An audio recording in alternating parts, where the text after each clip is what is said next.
মাসুদ কামাল ভাই, আসতে চাই যে সরকারের ভূমিকা, নির্বাচন কমিশন আইন শৃঙ্খলা পরিস্থিতির প্রসঙ্গ নিয়ে কথা বলছিলেন। আপনার কাছে কোড এই প্রশ্নটি রাখি, যে এভাবেই রাখছি যে আসলে বর্তমান সরকার নিয়ে তো অনেক কথা হয়েছে, যেটা অমুক দলের সমর্থিত সরকার, অমুক দলের সরকার, কিন্তু এই বাস্তবতায় সরকার যে ব্যবস্থাগুলো একটি ঐতিহাসিক নির্বাচনের প্রশ্নে, গ্রহণযোগ্য নির্বাচনের প্রশ্নে গ্রহণ করছে, তাতে মনে হচ্ছে যে কেউ সন্তুষ্ট হচ্ছে না। আমি তো দেখি না আসলে, আমি তো কাউকে বলতে শুনি নাই যে আমরা খুব সন্তুষ্ট। এখন আমি শুনি না, এখানেও শুনলাম না, পত্রপত্রিকাতেও দেখে কেউ বলে নাই যে সরকারের প্রত্যেকটা পদক্ষেপ এত সুন্দর, এত অসাধারণ, যে এরকম পদক্ষেপ, এরকম ব্যবস্থা আমরা এর আগে কখনো দেখি নাই। এরকম কাউকে বলতে শুনি নাই ভাই পর্যন্ত। আমি সবাই সন্দেহ। এখন ঘটনাটা জানেন, জি, আগে কি হতো, আগে অনেক সময় হতো কি, সরকারের উপর মানুষ সন্দেহ করতো সরকারের প্রতি কোনো জায়গায় পক্ষপাত দুষ্ট আচরণ করছে। এখন হলো এই সরকার এতই অদক্ষ যে পক্ষপাত দুষ্টতা দেখাতে গেলেও তো এক ধরনের দক্ষতা লাগে, যে আমি দুইজনের মধ্যে উনাকে সাপোর্ট করবো, কিন্তু উনি টের পাবে না, উনি টের পাবে না।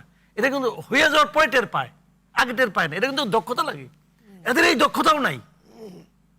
বাস আমি সবসময় বলি যে আমার দেখা মতো এই বছর, এত বছরের জীবনে এরকম অদক্ষ সরকার আমি জীবনে দেখি নাই। ওনাদের দেখলে একটা মাত্র দক্ষতা আছে, আমি মাঝে মাঝে কিন্তু অবাক হয়ে ভাবি, ইউনূস সাহেবের একটা যোগ্যতা অসাধারণ। এটা হলো গিয়া যে উনি এতগুলি অযোগ্য লোককে একসঙ্গে করলেন কেমনে কিনা, এটা কোনো এটা বিরাট যোগ্যতা।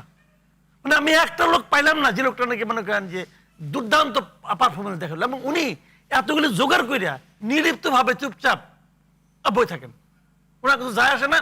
জিজ্ঞাসা করলে মাঝে মাঝে বলেন যে আমি একটা ইতিহাসের শ্রেষ্ঠ নির্বাচন উপহার দেব। মানে এতজন সম্মানিত উপদেষ্টারা কাজ করছেন, তার মধ্যে একজনকেও আপনার যোগ্য মনে হচ্ছে না?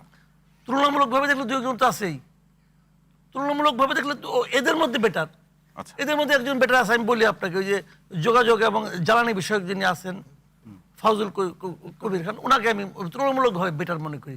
দ্বিতীয়টা খুঁজতে গেলে আমাকে মানে আধা ঘন্টা সময় দিতে হবে, কারণ দ্বিতীয়টা খুঁজতে হলে আমার মিনিমাম আধা ঘন্টা লাগবে খুঁজে বাই করতে। আরেকজন কে? তাহলে ঐতিহাসিক নির্বাচনের অঙ্গীকারের ভাই উনি ভাই আমি বলি আপনাকে, উনি একটা নন পলিটিক্যাল লোক। আমি ইউনূস সাহেবের কথা বলতেছি। জি বলুন। উনি এটা তো একটা ইলেকশন, একটা পলিটিক্যাল অ্যাক্টিভিটিস না, এটা একটা পলিটিক্যাল কাজ। এই পলিটিক্যাল কাজটা কিভাবে মানে গুটে আনতে হবে, এটা ওনার যোগ্যতার বাইরে এটা। উনি এটা আওলা মানে এখন পর্যন্ত ওনার সুবিধাটা কি জানেন, প্রত্যেকটা পলিটিক্যাল পার্টি ওনাকে সাপোর্ট দিয়ে যাচ্ছে। সবাই কিন্তু মুখে মুখে বলে ভালো হচ্ছে না, অমুক হচ্ছে না, কেউ কিন্তু বলে না যে তুমি অযোগ্য, কেউ কিন্তু এর মধ্যে উচ্চারণ করে না। দুই একটা আমাদের মতো দুই একটা পাগল ছাগল করে, আর কেউ করে না। কিন্তু সবাই যাদেরকে ঠিক আছে কামটা সারেন। ওইটা হয় কেন জানেন বলি ঘটনাটা। ধরেন আপনি বাসার মধ্যে আছেন, আপনার 2 বছর 2.5 বছরের বাচ্চা হাতে একটা ছুরি নিয়ে ঘুরতেছে, এখন আপনার লক্ষ্যটা কি হবো? বাবা কিছু করিস দে, আমাকে দে, ওকে আমাকে দে, তোরে চকলেট দেবো, মানে কোনো মতো গেলে ছুরিটা তুই ফালা। এই অবস্থাটা এদের, মানে সবাই আতঙ্কগ্রস্ত যে কোনো মতো ইলেকশনটা পার হোক। ইলেকশনটা পার হলে একটা পলিটিক্যাল গভর্নমেন্ট, সবাই কিন্তু তাই বলে একটা পলিটিক্যাল গভর্নমেন্ট আসুক, জনগণ এটাকে নির্বাচিত করবে, যারাই করুক ভাই আমার কোনো আপত্তি নাই। কিন্তু এরকম জবাবদিহিতা ছাড়া তো কোনো গভর্নমেন্ট থাকবে না। যে গভর্নমেন্টে আসুক, জামাত আসুক, ইসলামী আন্দোলন আসুক, বিএনপি আসুক, যেই আসুক, তার তো একটা জবাবদিহিতা থাকবে। মানুষ মনে করবে কি যে তুমি যদি এবার খারাপ করো আগামীবার তোমার ভোট দেবো না, কিন্তু এদের কোনো জবাবদিহিতা আছে? কোনো একজন উপদেষ্টাকে দেখছেন পর্যন্ত বলতে পাবলিকের কাছে তার জবাবদিহিতা আছে? ওনাদের একজন স্পোক্স পার্সন আছে, বলে কি আমাদের সব কিছু করার ম্যান্ডেট আছে। কোত্থেকে কয়, কিভাবে কয়, তার কোনো উত্তর নাই। ওনার নাকি সব কিছু করার ম্যান্ডেট আছে। ওনার কি করার ম্যান্ডেট আছে ভাই? তো এগুলো যারা বুঝেও না জিনিসটা, লজ্জাও পায় না, কি করবেন? জি।